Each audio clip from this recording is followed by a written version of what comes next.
Homo sapiens have been able to reliably, well, with some degree of accuracy, predict the future for 200,000 years, where you can say, okay, I'm born into this existence.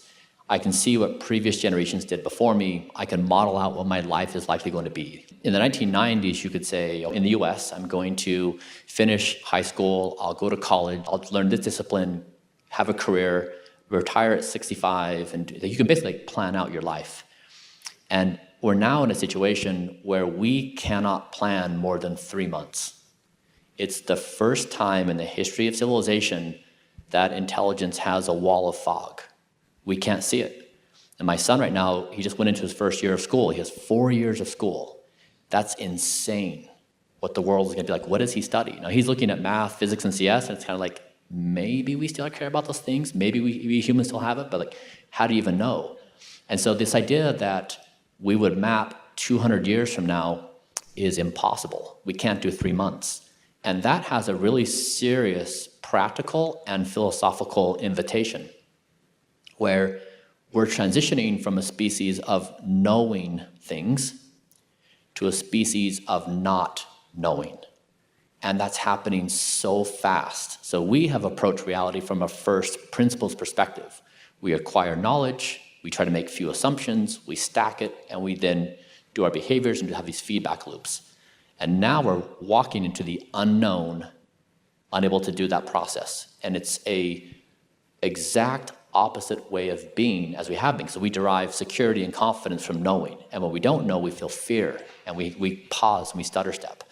And so in this case of the 200-year goal, I think it is an interesting frame. It triggers all these defense mechanisms where people will want to shoot it down. They want to kill the idea because they'll say, I'm going to be bored. I don't know what to do. I would rather live a robust 65-year life than I would a boring 200-year life. And so humans have all these conditional responses.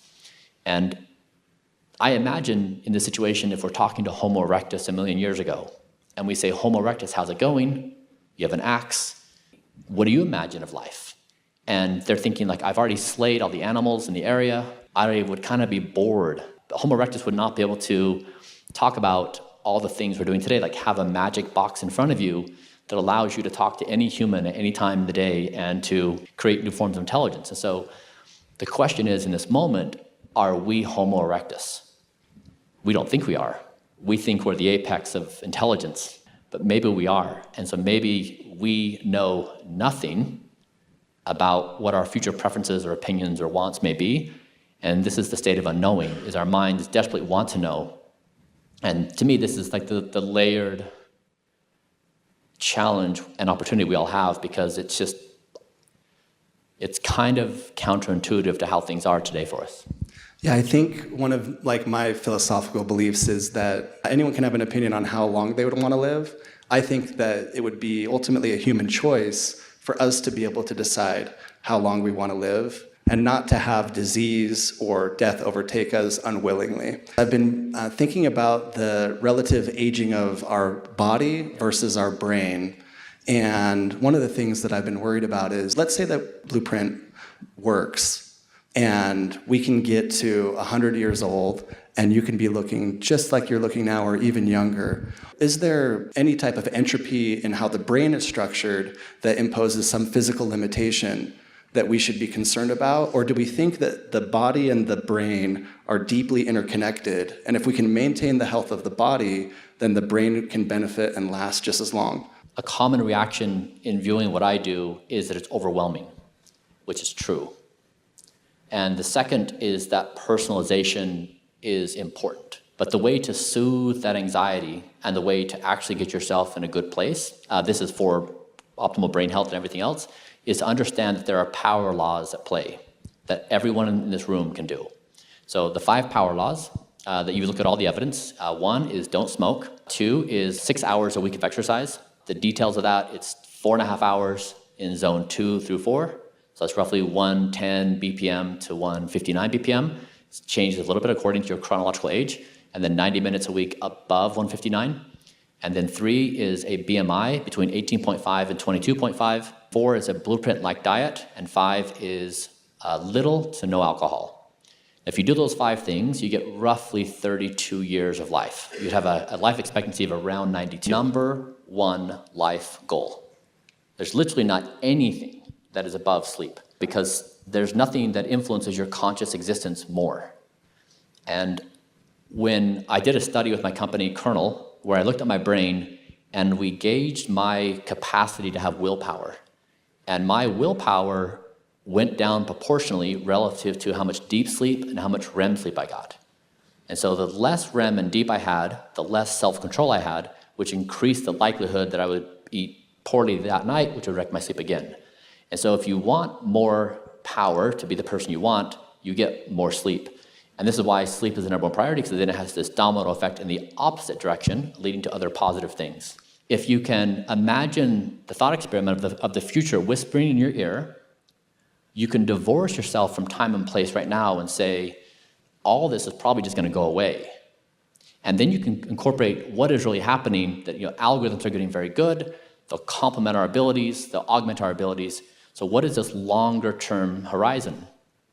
With that as your basis, you can build a future that is distinct from right now. Whereas if you build within the framework that's existent today, you'll be led to make certain decisions that are very 2024 centric. They're not 25th centric, and they may be blind to the realities of what's happening in this larger timescale. And this has, to me, been the most helpful thought experiment. And it would be remarkable if, as a species, if the solve of tribalism, which is the thing that provokes some of the worst acts of violence between humans, if we can solve that and bridge that with a united purpose. And Don't Die is the single most played game across the world every second of every day. It's number 1. Capitalism is not even played as much. We breathe every few seconds. We have smoke detectors. We look both ways before we cross the street. We throw out moldy food. So if we say as a species, how could we possibly agree on anything?